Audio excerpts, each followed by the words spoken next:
Hey, what's up, everybody? It's your boy DJ Fanatic at soundsforproducers.com. If you notice, there's awesome popping noise in the background. I'll show you that in a minute. But if you haven't subscribed to this channel, please hit that sub button. Click the bell as well so you can see more videos like this, beat making videos, producer tips, producer motivation, basically anything you need to help take your career where you are right now to the next level. And of course, in the descriptions, as usual, there's links to specific loop packs and also the free loop packs as well. So let me jump into this video. This is actually a lo-fi beat, a lo-fi boom bap beat that came out really good, and I just wanted to break it down for you and kind of give you some ideas on your own so that way you can explore with this type of genre. I started out with a nice cool piano loop. So let me turn off this pop noise. I kind of wanted to give it this grit, like this old school sound, and it's actually a free plugin if you didn't know about it. It's called Isotope Vinyl. It has really cool features: mechanical noise, wear, electronical noise, dust, scratching, warp depth. It even has presets of different years, and it's free from Isotope. So shout out to Isotope for that. And Isotope, if you want me to do some videos for you guys, let me know. So let me just bypass that for now, so you don't have to hear bacon popping in the background the entire video. So I started out with a really cool loop.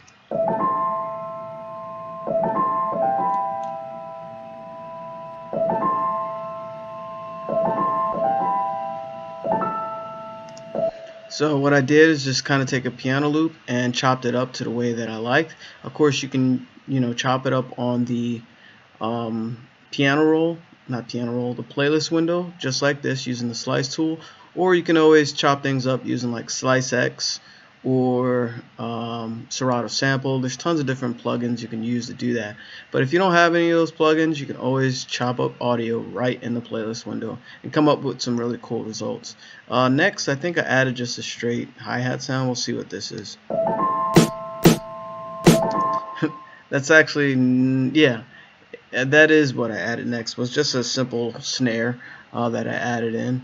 Next was this, I'm not sure what it was. Of course, the kick. So kind of kept it really straightforward. And what I did with these sounds is actually taking it from a breakbeat, like an old school breakbeat, and I used Slice X, I believe. Let's see. Yes, I used Slice X and just did an auto chop or whatever, and sent that, that particular loop to a piano roll. So where was it? Pattern 1. Basically, let me jump into here, solo that. All these sounds were that loop.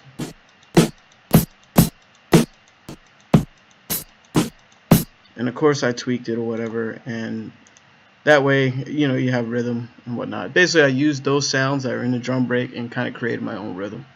So what else did I do in this beat? So you got the kick, you got a snare,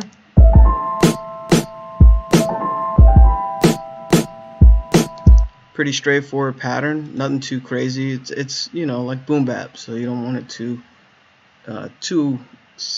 not syndicated, but too syncopated. So next I added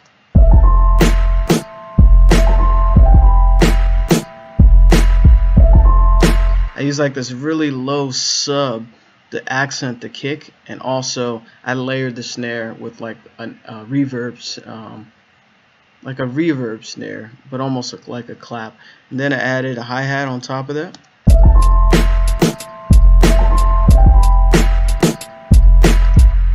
And of course the cymbal at the beginning.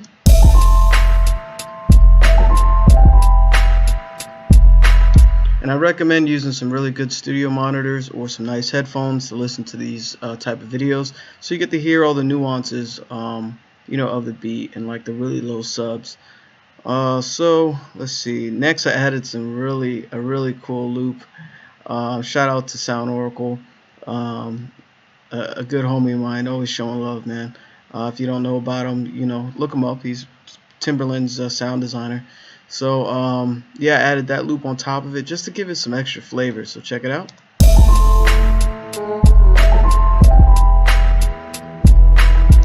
And I actually used halftime to separate the intro, chorus, and verse. So I added halftime to kind of give it a different type of flavor. And also I think I did some pitching techniques as well with that particular loop. So these are things you can do with loops, you know, and make them your own and just kind of really flow with it. So without adding that, I forgot one thing here. I think it's a percussion sound, so let's see what it was.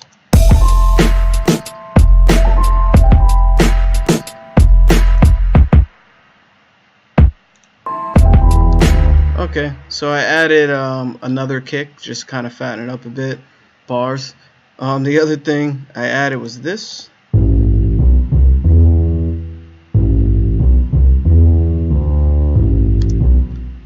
Basically an upright bass, like a jazzy upright string bass, just to give it that old school flavor and just something different.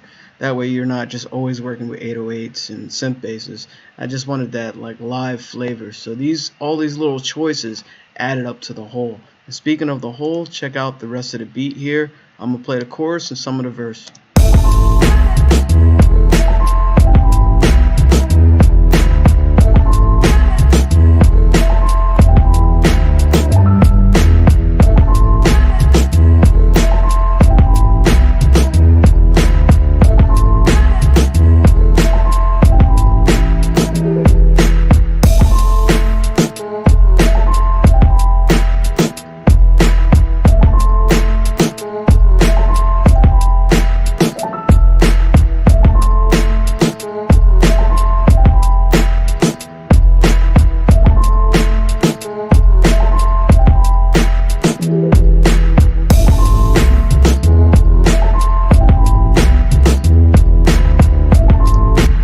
Wow. And notice it's a pretty straightforward hi-hat pattern. I didn't do anything too crazy. Just wanted it real simple, real chill, real laid back. You can experiment with different patterns there if you like. But what I did mixing wise wasn't nothing too crazy. Notice there's multiple kicks, 3 kicks actually in this beat. Not much panning because I believe,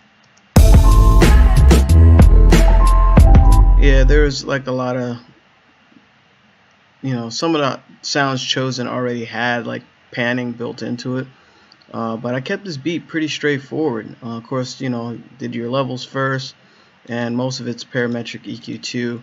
A lot of the sounds I actually cut a lot of the highs out just to kind of give it that dingy feel, and made some of the drums compression on some of the drums there, and on the vocal loop, I believe, some reverb delay and halftime, like I mentioned before, and also cut some of the highs and the lows so that way the lower frequency instruments can cut through.